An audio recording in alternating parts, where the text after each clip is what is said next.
বন্ধুরা নমস্কার। বিষয় ভগবান সম।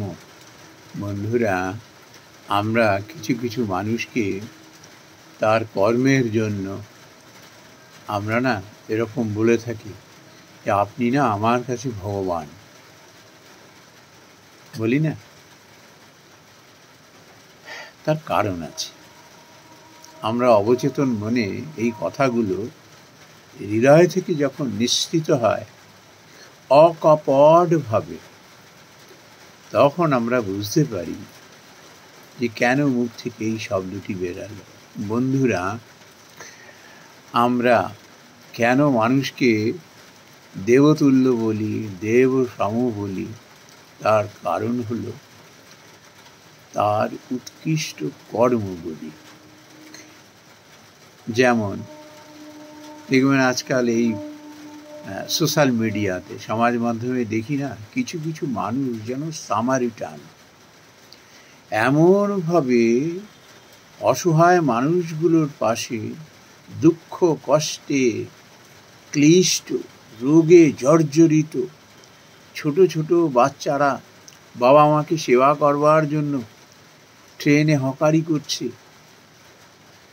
তার মধ্যেও পড়াশোনা চালিয়ে যাওয়ার কেউ কেউ চেষ্টা করছে। ওইটুকু বাচ্চা, কারো 13-14 বছর, এদের উদ্ধার করতে আসেন এই ধরনের মানুষ, সামারিটান। আমরা তার ক্রিয়াকর্ম দেখে এত উদ্বুদ্ধ হয়ে যায় যে ভেতর থেকেই এই শব্দগুলো বেরিয়ে আসে, আপনি আমার কাছে ভগবান। আমি ভগবান দেখিনি, কিন্তু আপনাকেই দর্শন করছি সেই ভগবান রূপে যেন। এছাড়া দেখবেন কিছু কিছু মানুষের অসাধারণ ক্ষমতা, গাইছেন, অবাক হয়ে যাই কি করে এইভাবে গাইতে পারেন। যেমন দেখবেন এই লতা মঙ্গেশকর, একজন প্রবাদ প্রতিম একজন সঙ্গীত শিল্পী, কিংবা তার সময়কার আরও সব কত সব শিল্পী আছেন। এরা যখন গান না, বা পুরুষ শিল্পীরা, অবাক হয়ে ভাবি এটা কি করে সম্ভব, কি করে সম্ভব, কি করে এই শক্তি তার মধ্যে এলো। কিংবা যখন দেখি কোনো মানুষের আত্মত্যাগ, এই স্বাধীনতা ভারতবর্ষের সংগ্রামে যে সমস্ত বিপ্লবীরা, দেশপ্রেমিকরা আত্মবলিদান দিয়েছেন, কি চরম কিচ্ছ সাধন, কি অত্যাচার তারা সয়েছেন। হাসতে হাসতে মুখের হাসি ম্লান হয়নি, হাসির দড়ি গলায় পড়ে নিয়েছে। কি করে এত সাহস, এই শক্তি কি করে এলো? কেউ কেউ দানি, এই রাজা হরিশ্চন্দ্রের কথা আমরা পড়িনি, কি করে এইভাবে দানি হতে পারে? সত্যবাদী কত মানুষের আমরা এরকম তো শুধু কেবল পুরাণ বা ইতিহাসে না, আমরা এই সমাজের বুকেও দেখি সত্যনিষ্ঠ মানুষকে। কেউ হয়তো বাজনা বাজাচ্ছে, অসাধারণ, ওইটুখানি ছোট্ট বাচ্চা, কি করে এটি সম্ভব? তখন আমরা কি বলি? হ্যাঁ, এ হলো ভগবান, এ হলো ভগবান। লতা মঙ্গেশকরকে আমরা কি বলি? মা সরস্বতী। যেন এই যত আমরা মানুষকে আমরা দেখি এই ধরাধামে, এই অসীম শক্তির অধিকারী হন তারা। তাদের মধ্যে আমরা যেন ভগবানকে দেখতে পাই। বন্ধুরা, এটি সত্যি কথা। ভগবান সেখানে অধিষ্ঠান করেন সেই ব্যক্তির মধ্যে। শ্রীমদ্ ভগবদ গীতায় 10ম অধ্যায় এই বিভূতি যোগে সেই সত্যটির সন্ধান আমরা পাই। ভগবান শ্রীকৃষ্ণের মুখে তিনি কি বলছেন? ইয়ৎ ইয়ৎ বিভূতিমৎ সত্যম শ্রীমদ্ মানে শ্রীমৎ, ঊর্জিতম এব বা, ঊর্জিতম, ঊর্জিতম মানে অতিশয় প্রভাব সম্পন্ন। ও বলি না ঊর্জিত শক্তি, এসবগুলো ঊর্জিত শক্তি না, যেগুলো আমরা এই কিছুক্ষণ আগে যেটা বললাম, ঊর্জিত শক্তি, ভীষণ প্রভাবময় শক্তি। আর আগেই বলা হয়েছে বিভূতি, বিভূতি মত, মানে ঐশ্বর্যযুক্ত, এগুলো তো ঐশ্বর্যই। তা বলছেন যে এটা জানো, ভগবান শ্রীকৃষ্ণ অর্জুনকে বলছেন তুমি এটা জানো, এটা জেনে রাখো, মানে অবগচ্ছ, ইয়ৎ ইয়ৎ বিভূতিমত সত্যম শ্রীমদ ঊর্জিতম এব বা তত্তৎ এব অবগচ্ছ ত্বং মাম তেজঃ অংশো সম্ভবম। এই যে বলছেন না যে অবগচ্ছ, এটা জানো তুমি, এটা জেনে রাখো। কি বলছেন যে যা যা ঐশ্বর্যযুক্ত, এই যাদের কথা বললাম, এই মানব বা মানবী, এরকম ঐশ্বর্যযুক্ত, আর কি শ্রী সম্পন্ন, এইরকম। দেখবেন কিছু কিছু মানুষ এসে সামনে দাঁড়ান, তার পোশাক পরিচ্ছদ দেখে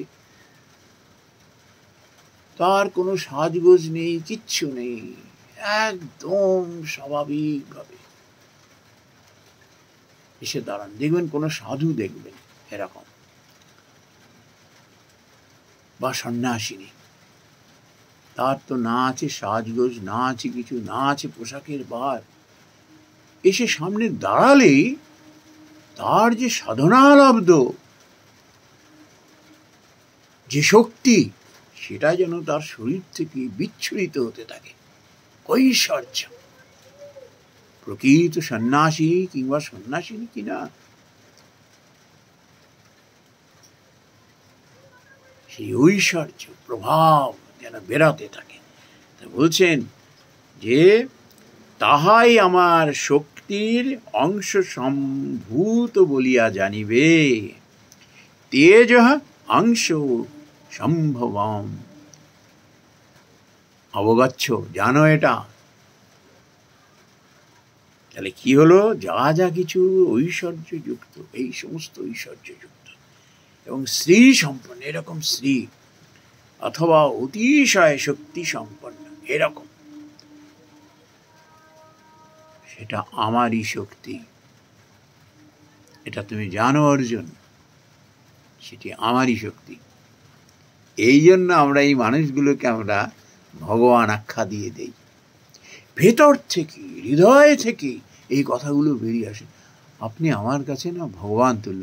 এই এই দুদিন আগে একটা পোস্ট দেখছিলাম, একটি ছেলে সেই ট্রেনে ঝুড়ি ভাজা বিক্রি করে, 8 ক্লাসে পড়ে, সে ট্রেনে ট্রেনে হকারি করে।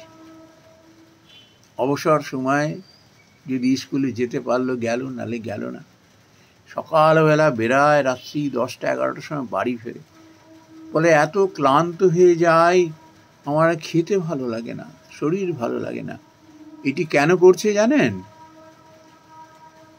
তার বাবা হলো রেনাল ফেলিয়ারের পেশেন্ট, সপ্তাহে 3 দিন ডায়ালিসিস হয়। আর তার মা ব্রেন স্ট্রোক হয়ে গেছে।